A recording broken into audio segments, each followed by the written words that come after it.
Welcome to today's video where we delve into the incredible story of a man who died in a tragic car accident. As the car spun out of control, John braced for impact. When he opened his eyes, he found himself staring down at his lifeless body below. But just as he was about to despair, a strange alien appeared before him, claiming to have knowledge of everything. John was given a choice: to stay in this unknown world or return to his life on Earth. Little did he know, this decision would change the course of his fate forever. So sit tight and let's unfold the mysteries of this journey together. And don't forget to like and subscribe for more intriguing stories like this. So much of it is stated so casually, one can't help but wonder if the thing he couldn't see was really the kid he claimed he had to return for in order to fulfill his life's purpose. On a Sunday in the middle of April 1989, I was making my way back to my house from a trade show at a resort. As I was driving, I reflected on the lovely early spring day and the trees' emerging leaves. It was a beautiful day, with a temperature of about 75 degrees Fahrenheit. I was on the highway heading north. I was glad to be going home after having to work the trade show that weekend. However, I have never been able to recall the name of the song that was playing on the radio. My longtime friend had asked me to be a groomsman in his wedding that weekend, but the boss said I couldn't take the day off. Although I was sorry to have missed the wedding and not been able to see my friend, I couldn't help but think of him throughout the day as I was driving. On a gravel road in the west, I noticed a car traveling toward the double-lane divided highway. I observed the vehicle cross the southbound lanes of traffic, proceed through the center median toward the stop sign that controlled traffic on that small road, and then cross the northbound lanes of traffic. When I turned around, I saw that the car had never slowed down at the stop sign before swerving across the southbound lanes of traffic. The car continued straight through the stop sign into the northbound lanes of traffic, which is where I was at the time. Rather than stopping at the stop sign before crossing it, it's strange how perceptions can change when under pressure. Looking back on the experience, my imagination pictured a massive Lincoln Town car from the mid-1970s. I was operating a much more compact vehicle. The only explanation I've been able to come up with for this era of judgment. The car was actually not a huge car, but rather a mid-sized, mid-80s mid-size Oldsmobile. Is that it was so close that my mind mistook it for a large model. I did, however, correctly identify the color green. Everything slowed to the speed of slow motion. I cursed out loud or in my head. I still think I said it, but given the short amount of time I spent in this part of the experience, I think my mind was working so quickly that I just assumed I had. I remember pulling the gear shift back with my right hand, even though it wasn't automatic. The movement would cause the car's transmission to change to a lower gear when the speed is appropriate for the car to do so, as it does in most American cars. I simultaneously made a sharp left turn with the steering wheel as the green car was traveling from my left to my right. I distinctly recall thinking, if I can just hit this car in the rear axle, it will spin the car on the front axle out of my way. And maybe we, the elderly man operating the vehicle, and the elderly woman in the passenger seat, who I could clearly see, will survive this thing. Then my mind processed the image of them in a car being struck square in the passenger door by my car after it had spun on its front axle. In my memory, the only sound was the wind. That's really odd. Where's the wind? I remember thinking. Okay, there won't be any sound until the cars collide, I reasoned. I then questioned why my vehicle wasn't turning. Nothing happened, despite my hard left-hand turns of the wheel. As the cars drew closer, I came to the conclusion that there was nothing I could do to change how this incident turned out. When I arrived, it was already happening all around me. I had never before realized that, and it was also the last time I would ever do so. I observed the passengers in the other car drawing nearer and nearer, first by a few feet, and then by inches. The woman was turning slightly in his direction, and from what I could tell, talking to him as the man stared forward through the windshield. In her right hand, close to her right ear, she was holding what I assumed to be a small transistor radio. I remembered thinking, I haven't seen a radio like that since around 1971. As soon as contact was made, and sure enough, I heard the sound of the impact. Steam from my car's bursting radiator immediately blocked my view of the other people. I clearly recall knowing that to be the case. My car started to slowly spin in a westward direction. The steam completely obscured my vision, and I distinctly recall thinking, all I really need is for a tractor trailer to plow into us with this going on. Boy, I'd sure like to see that one coming. I then reasoned that since the wind was coming from the west and my car was spinning from north to west, the steam would probably stop obstructing my vision as soon as it reached a point where it had spun, facing southwest. Indeed, the steam was carried out of my field of vision when the car swung around to face the southwest, allowing me to see down the highway from the direction I just come from. Man, am I lucky there isn't a truck barreling toward us, I recall thinking. My car then came to a stop. Man, I've got to get out of here, I thought. When I noticed that my car had stopped moving, I recall making a bowing motion with my head and chin, and then hearing a loud foofing sound. I remember feeling as if I was foo, like I was a spit would be quickly forced through a straw. The only way I can describe that sound is like that made when you lock your lower lip behind your upper teeth and blow your lip back out into normal position. Coughing, I could actually feel the foofing. I was next to the driver's door of my car, standing, for lack of a better word. The elevation was about right, and I seemed to be generally vertical in orientation to the rest of the world. Hey, that's me. And I'm kind of a mess, I thought as I turned to face the guy sitting there. Fortunately, nothing appears to have been torn from the body. Everything appears to be in place. Nevertheless, the animal is dead. I had spent about 1.5 years working in a funeral home, so I was quite familiar with bodies and how they appeared when they were dead. I quickly turned around when I heard a voice behind me.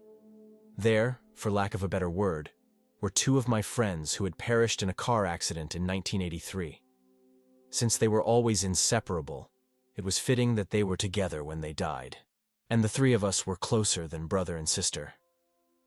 I attended both funerals and made a promise to myself that if it was possible, I would really like for those 2 women to come pick me up when I passed away. They were, in fact, present. Looking back, it's amazing that I wasn't even mildly surprised to see them there.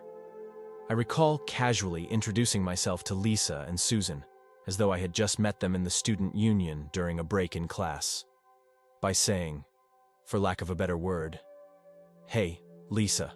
Hey, Susan." I started describing my body to Lisa. I sort of nodded toward myself sitting in the car and said, "Hey, Lisa." Get a load of this, sort of amused by the situation.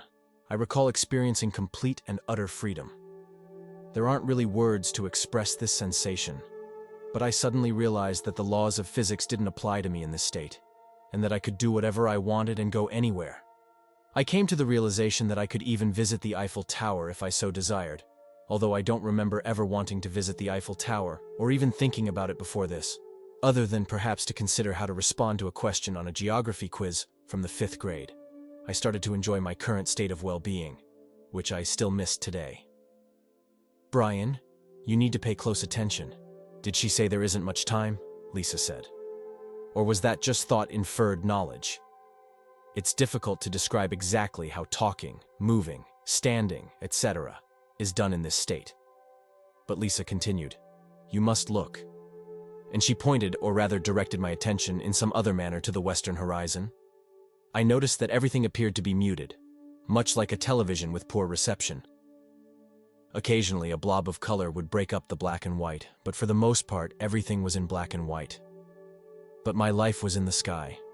I was feeling it like I was in the life and standing with Lisa and Susan at the same time, not just seeing it like I was watching it on a movie screen, widescreen, in color on a video cassette recorder that was stuck in fast forward. My life literally played out from the moment I was born until I died. Immediately following this life screen event, I was given time to form my own opinions about life. I was aware that there had been other lives at that precise time. When they were finished, I read identical or similar reviews, but I wasn't interested in these other lives because they were over and no longer mattered, because I had already finished them. I was aware that once it was over, this life would no longer matter. I came to understand that I was an expert. There were no questions. All information was immediately available in my mind. For instance, I was aware that everything produced in any state was a component of a vast idea. Even though this is all I can remember, I remember being able to explore that vast idea from the inside and feel like I was a part of everything. When I first thought of it, I found it confusing. I was aware that this was the reality of my situation. I had been using the lifeless piece of meat inside the car for a while, when I suddenly realized that I was a creature or being. However, I experienced some sadness for my body because it had served me well and seemed to be a waste to be of no further use. Similar to how it feels to trade in a car in our time. A span of about 20 seconds. None of this seemed to take very long. In that time, everything that happened to me that I thought of happened. Lisa communicated, or rather said, "You must listen with urgency."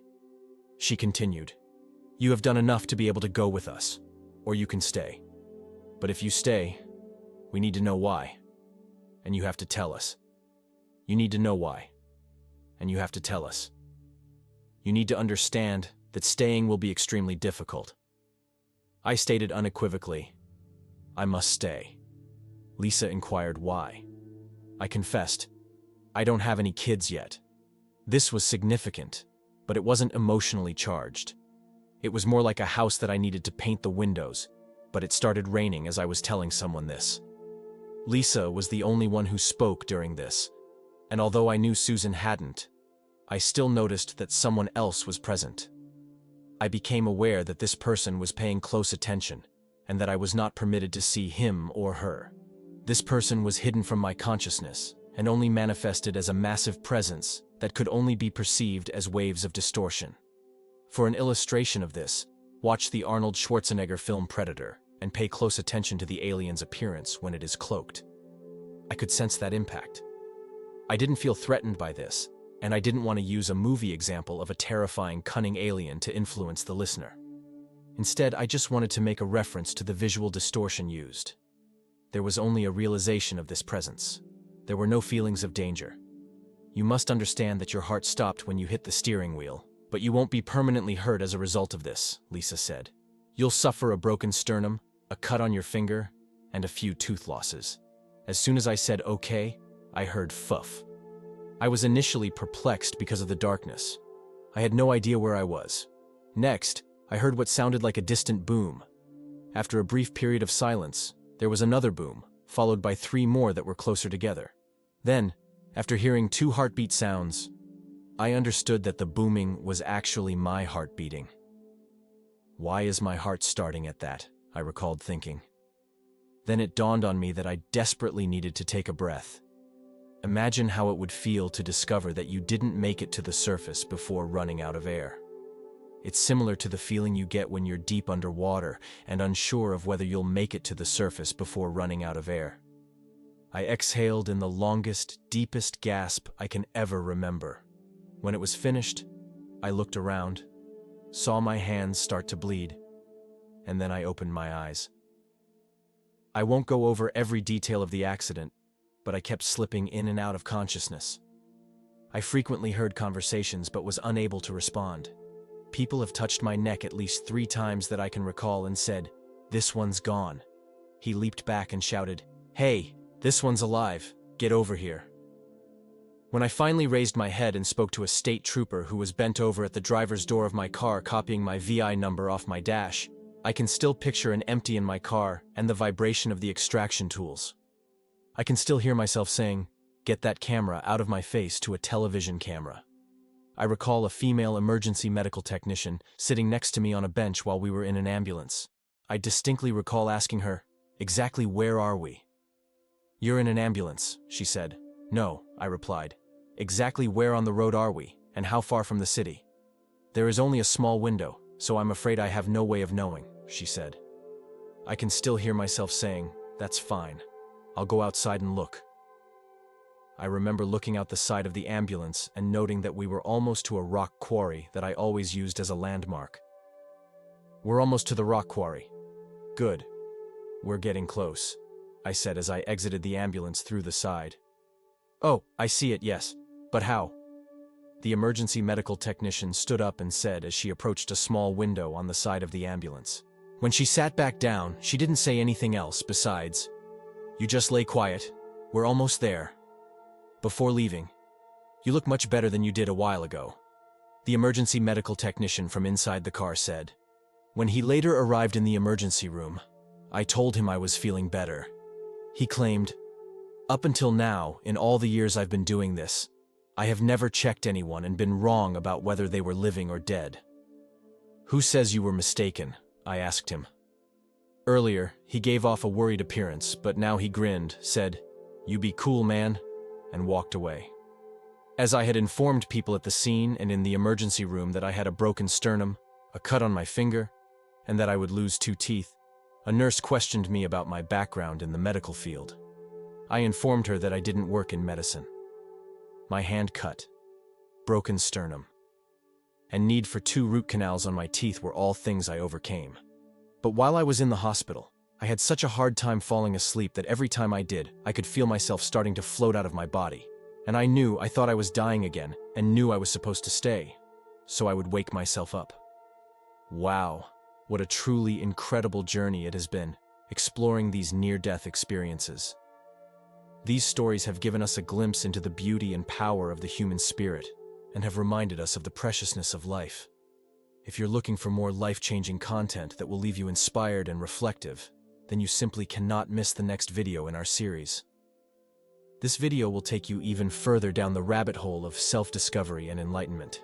It is truly a must-watch. So what are you waiting for? Don't miss out on this opportunity to continue your journey of growth and enlightenment. Click this video now.